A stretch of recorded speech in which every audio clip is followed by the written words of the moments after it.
4월 6일 화요일입니다. 여호수아 3장 요단강을 건너다라는 주제로 말씀을 묵상하겠습니다. 먼저 기도로 시작하신 후 성경을 1회 3회 읽기 바랍니다. 꾸준한 영성을 여는 당신의 인생을 변화시킵니다. 말씀단 묵상하셨습니까? 첫 번째, 시딤을 떠나다. 1절입니다. 또 여호수아가 아침에 일찍이 일어나서 그와 모든 이스라엘 자손들과 더불어 시딤에서 떠나 요단에 이르러 건너가기 전에 거기서 유숙하니라. 시딤은 이스라엘 민족이 가나안 땅에 들어가기 직전에 진을 쳤던 곳입니다. 본래 이름은 아벨시딤이며 요단강 동편으로 12km 정도 떨어져 있습니다. 시딤의 뜻은 아카시아 밭입니다. 아카시아는 일반적으로 쓸모없는 나무로 유명합니다. 생명력이 질기고 뿌리만 살아있으면 주변으로 계속해서 번식하면서 주변의 나무들을 고사시키는 나무입니다. 반면에 아카시아 나무는 뛰어난 강도와 우아한 무늬로 고급 자재로 사용이 됩니다. 하나님의 언약궤와 성막의 기물들도 아카시아 나무로 만들어졌습니다. 출애굽기 15장 10절입니다. 그들은 조각목으로 궤를 짜되 길이는 2규빗 반, 너비는 1규빗 반, 높이는 1규빗 반이 되게 하고 조각목은 아카시아 나무입니다. 어떤 의미에서는 시딤은 아카시아 나무 같은 곳이었습니다. 주변의 나무를 고사시키는 아카시아처럼 시딤에서 음행과 바알에 빠져 24,000명이나 죽임을 당했던 곳이었습니다. 민수기 15장 1절입니다. 이스라엘이 시딤에 머물러 있더니 그 백성이 모압 여자들과 음행하기 시작하니라. 반대로 시딤에서 이스라엘 백성들은 마지막으로 모세의 설교 3편 신명기를 들으며 새로운 결단을 했던 것이었고, 여호수아가 모세의 뒤를 이어 이스라엘의 지도자가 된 곳이기도 했습니다. 시딤에서 이스라엘 백성들은 참담한 죄에 빠져 있기도 했고, 거룩한 하나님의 음성을 듣고 회개하며 결단했던 곳이기도 합니다. 우리의 삶의 영역도 마찬가지입니다. 우리는 삶의 영역을 세속과 거룩으로 구분합니다. 교회는 거룩하고 교회 밖은 세속적이다. 예배드리는 일요일은 거룩하고 먹고 마시고 일하는 평일은 세속적이다. 절대 그렇지 않습니다. 장소는 어디든 중립적입니다. 그 장소에서 나의 모습이 거룩한가 세속적인가 갈릴 뿐입니다. 마치 시딤에서 세속과 거룩이 공존했던 것처럼 말입니다. 그리고 내가 살아가는 공간은 영원히 머무는 곳이 아닙니다. 언젠가는 우리는 이 공간을 떠나 하나님 앞에 설 수밖에 없습니다. 마치 이스라엘 백성들이 시딤을 떠나 요단강을 건넜던 것처럼 말입니다. 요단강을 건너는 것을 죽음에 비유합니다. 그렇다면 죽은 후 우리는 하나님 앞에 서게 될 것이며, 예수 그리스도를 구주로 믿고 말씀대로 순종하며 살았던 거듭난 성도들은 하나님 나라에 들어가게 될 것입니다. 요한복음 3장 5절입니다. 예수께서 대답하시되 진실로 진실로 내게 이르노니 사람이 물과 성령으로 나지 아니하면 하나님의 나라에 들어갈 수 없느니라.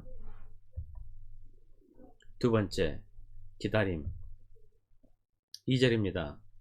사흘 후에 관리들이 진중으로 두루 다니며. 이스라엘 민족은 시딤을 떠나 13km 정도 떨어진 요단강 앞에까지 왔습니다. 요단강을 바로 건널 수도 있었지만 요단강 앞에서 이스라엘 백성들은 3일 동안 지체하면서 아무것도 하는 것 없이 시간을 보낸 것처럼 보입니다. 그런데 이스라엘 백성들은 3일 동안 아무것도 하지 않은 채 시간을 허비한 것이 아닙니다. 그들은 3일 동안 하나님께서 하실 일을 기다리고 있었던 것입니다. 살다 보면 바로 해결해 주시면 좋겠는데 시간이 지나야 해결되는 사건들이 많이 있습니다. 저는 그 시간을 이렇게 부르고 싶습니다. 하나님을 기다리는 시간. 문제가 생기면 지루할 정도로 긴 시간이 걸려 해결됩니다. 그 시간은 하나님을 기다리는 시간입니다. 예수님께서도 십자가에 못 박히시고 바로 부활하실 수 있었지만 부활하시는데 3일이 걸렸습니다. 하나님을 기다리신 시간이었을 것입니다. 이스라엘 백성들은 이 3일 동안 아무것도 하지 않은 것이 아니라 하나님을 기다렸던 것입니다. 하나님을 기다리고 기다렸더니 드디어 하나님께서는 이스라엘 백성들에게 말씀하셨습니다. 이사야 30장 18절입니다. 그러나 여호와께서 기다리시나니 이는 너희에게 은혜를 베풀려 하시며 일어나시리니 이는 너희를 긍휼히 여기려 하심이라. 대저 여호와는 정의의 하나님이심이라. 그를 기다리는 자마다 복이 있도다. 우리의 인생은 기다림의 연속입니다. 그런데 우리는 너무 급합니다. 지금 막 해결되지 않으면 답답해합니다. 하지만 하나님께서는 우리들에게 기다리라고 하십니다. 그 시간은 우리가 하나님을 생각하는 시간입니다. 시편 40편 1절입니다.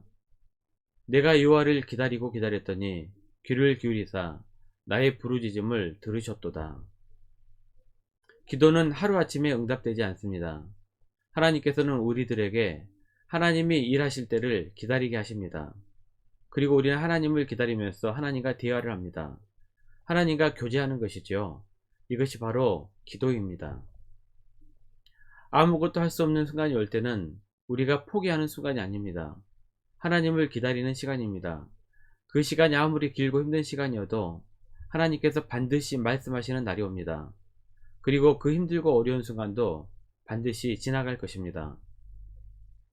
하나님께 모든 것을 맡기고 하나님께서 역사하시고 말씀하시는 순간을 기다리며 마음속에 평강이 있기를 축원합니다.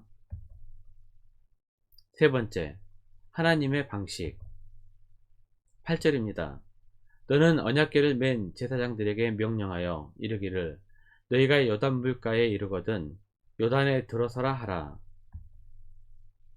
사람의 방식과 하나님의 방식은 문제를 바라보는 차원이 다릅니다.